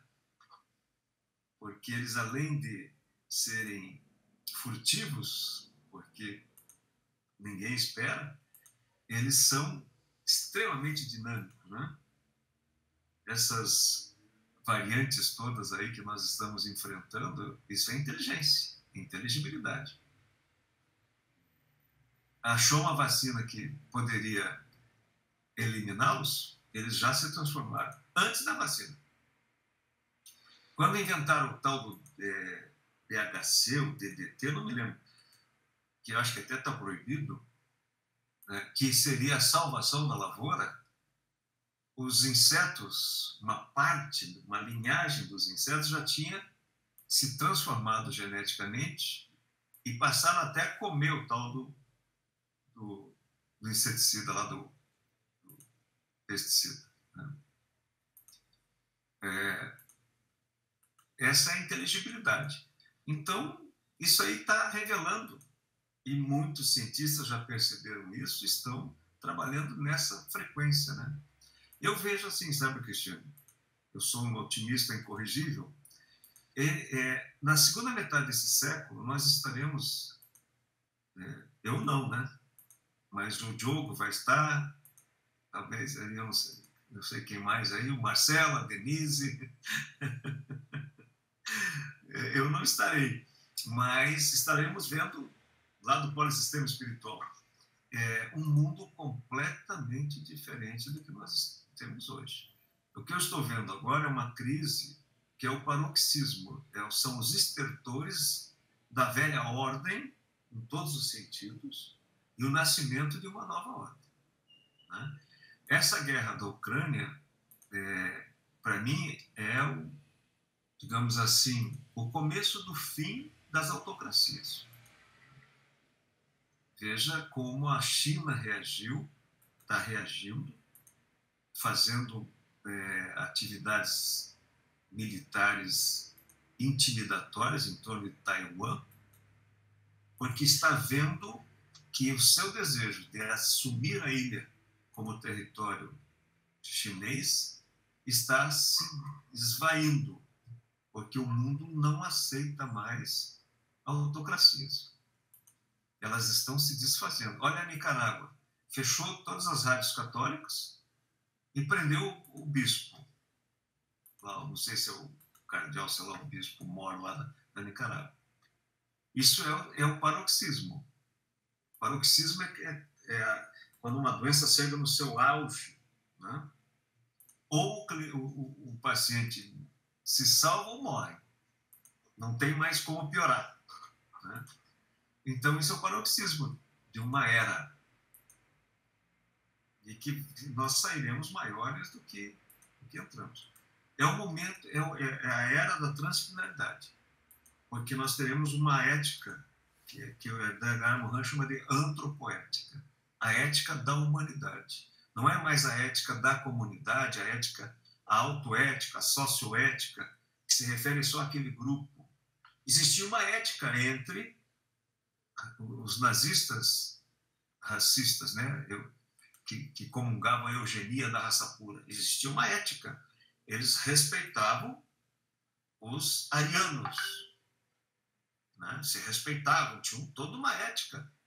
Mas fora do espectro do arianismo, eles justificavam o genocídio, porque eram inferiores, eram sub-raças, né? Os eslavos, os judeus, enfim, todos aqueles que não fossem arianos, que é uma ficção, né? raça ariana é uma ficção, uma invenção deles, né?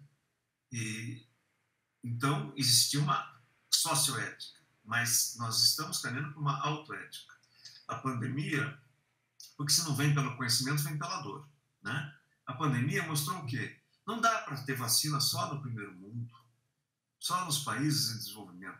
Tem que vacinar toda a humanidade. Porque você tapa um buraco aqui, aparece outro ali, né? Botou o balde aqui na goteira, começa a pingar lá.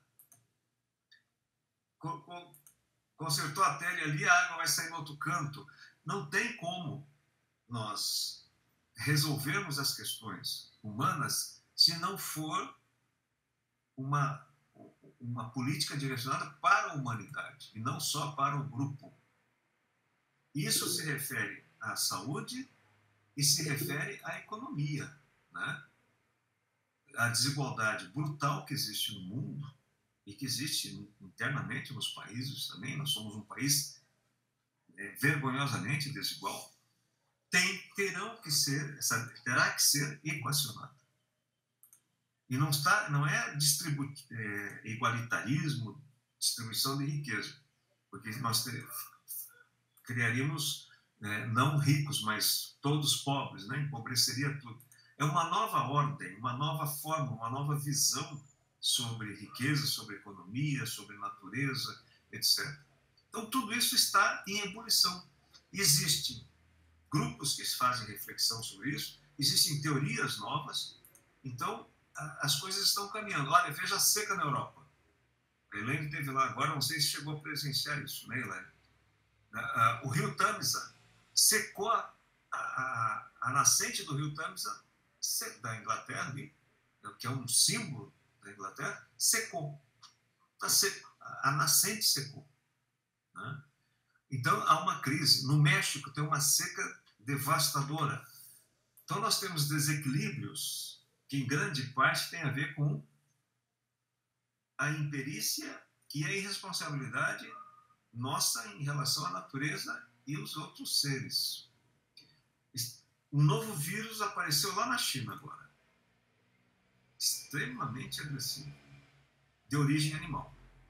Como lá tudo que se mexe eles comem, então esses animais silvestres que vivem em perfeito equilíbrio com esses micro-organismos nos seus habitats são trazidos para o meio urbano, onde o micro-organismo se altera e se torna extremamente agressivo. E talvez a Covid tenha tido essa origem. Ou nós repensamos a nossa relação com a vida, e quando eu falo a vida, não é só a vida humana, ou nós continuaremos tendo esses reveses que nós chamamos de pandemia, epidemia, etc. Né? Então, isso tudo está... O aviso está aí. Nós estamos recebendo o feedback da natureza.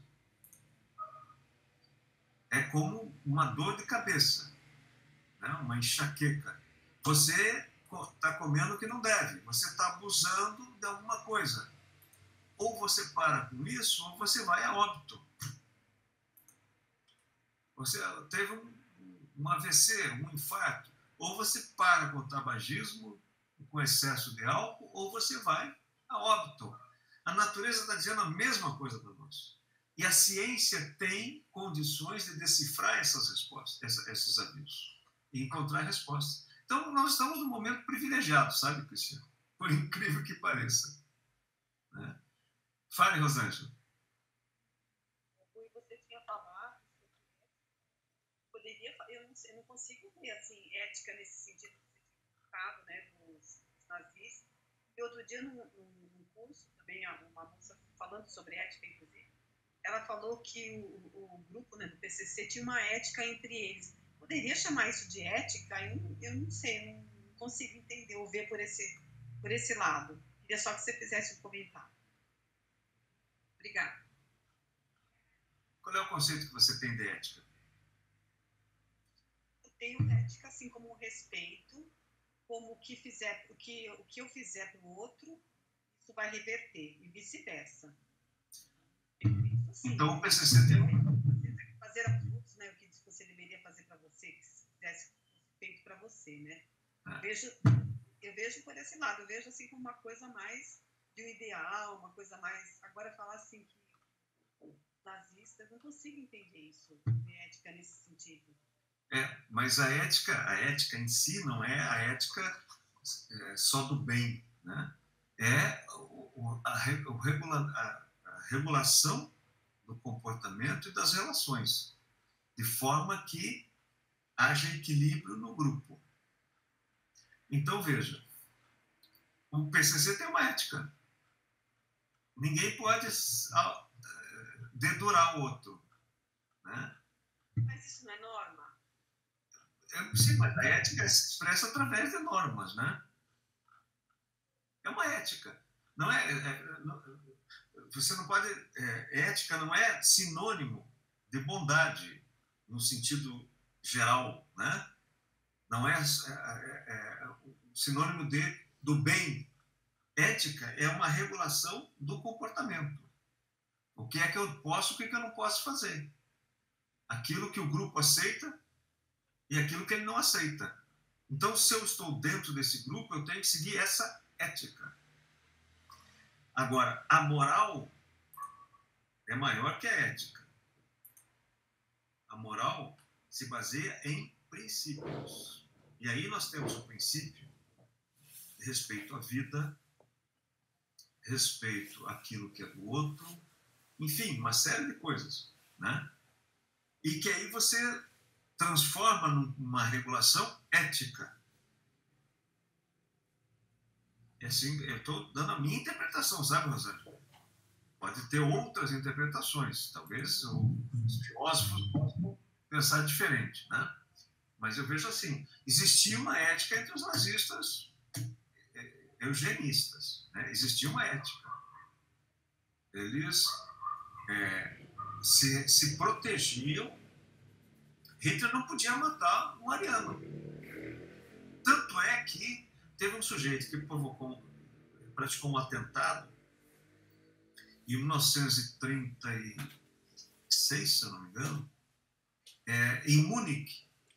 Hitler foi estava programado fazer um discurso numa cervejaria, e esse sujeito, ele era um relojoeiro,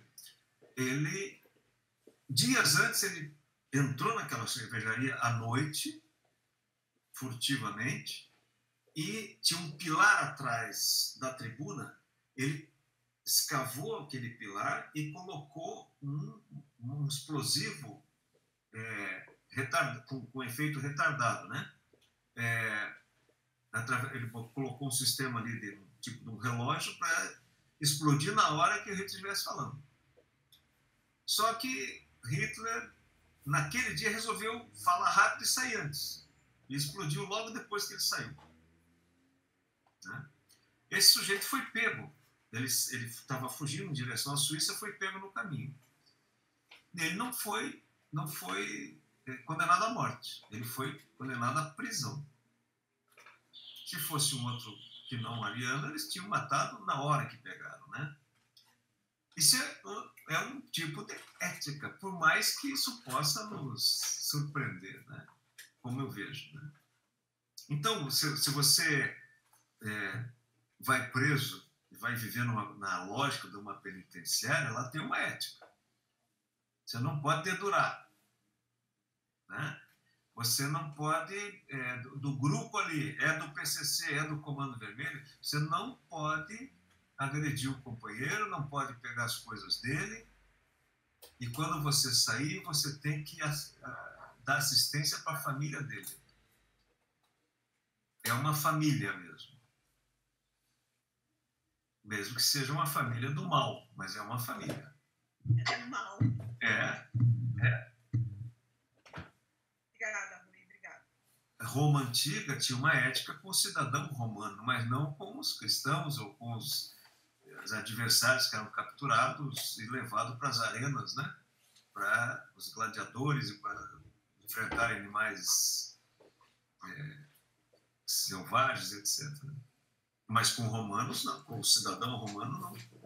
Ele era protegido, né? Eu acho que deu, né? O tempo. Já são... Nossa, passou meia hora do nosso tempo. Nem vi o tempo passar. No próximo sábado, eu vou continuar falando nesse tema, mas aí eu vou trazer para a abordagem do reencarnação com extra mental e redes espirituais. E sempre como pano de fundo, né, toda a teoria da complexidade. Se vocês quiserem ler alguma coisa, eu vou passar o link do blog. O blog do CAD tem lá vários textos sobre a complexidade. Vocês têm o link do CAD, né? Se quiserem ler alguma coisa, como eu disse, como a Rosângela disse, ela disse que... como é que você disse, Rosângela? Eu me senti louco. Estava louco, uma coisa. Estudar, isso faz 3 anos que eu peguei o livro, né, desse Ganovan, aquele vermelhinho, aí lia, falava, ai, meu pai, o que é isso? Aí voltava, e olha, foi uns 3 meses. Esse aqui? Estudando. Mas olha, eu sempre... Mas foi... Eu adorei, foi ótimo. Faria tudo de novo. Eu sempre brinco com os alunos, assim, com os grupos, eu digo, olha, o pensamento complexo é assim, você começa a ler, dá uma angústia, que você lê e não consegue entender. Porque você tem uma expectativa e ele usa outros paradigmas, então não se encaixa. Aí quando você percebe isso, você começa a compreender. Opa, eu acho que é isso, começa a seguir o caminho. Aí vem um momento de ansiedade. Então a angústia é substituída pela ansiedade. Aí você quer saber mais. E você começa a querer mais e tal. Quando você alcança um certo patamar e que agora eu entendi pelo menos os fundamentos da complexidade, aí é o estágio da loucura. Aí que é o estágio da loucura, sabe? Porque é uma loucura mesmo. Porque tudo aquilo que nós... e aí, viu, Diogo, a complexidade como é que é contra-intuitiva. Que na intuição, no conceito clássico, acadêmico, você olha o mundo, ele é assim porque é assim. Né? E aí, quando a complexidade mostra que o mundo não é isso que você está vendo, e o que você está vendo é apenas um conjunto de interpretações e significados atribuídos pela cultura, você não, mas eu estou vendo ali, como é que você pode dizer que não é isso? Olha aqui, a matéria é sólida, você não está vendo que essa mesa é sólida? Mas não é sólida. Ela está permanentemente se desfazendo, se refazendo, se desfazendo, numa velocidade espantosa, uma velocidade da luz. Mas o subatômico não tem materialidade. Se você não consegue pegar um elétron, não consegue pegar um próton, ele não tem materialidade. Ele tem uma tendência a ser. Ele só aparece quando você mede. Se você não estiver medindo, ninguém sabe onde é que ele está e como é que ele é. Então, isso é contra-intuitivo, né? E por isso que é uma loucura quando você começa a compreender por que é assim. Aliás, por que é assim, ninguém compreende, né? Você pergunta para o cientista, a realidade é assim? O subatômico é assim, aparece. Por quê? Não sabemos. Os cientistas não sabem por quê. Ok? Obrigado pela atenção. Desculpe aí nós avançarmos o horário. E voltamos no próximo sábado, então, desenvolvendo um pouco mais nesse campo. Tá bom? Um abraço a todos. Obrigado, professor. Obrigada. Excelente final de semana. Um abraço a todos. Abraço.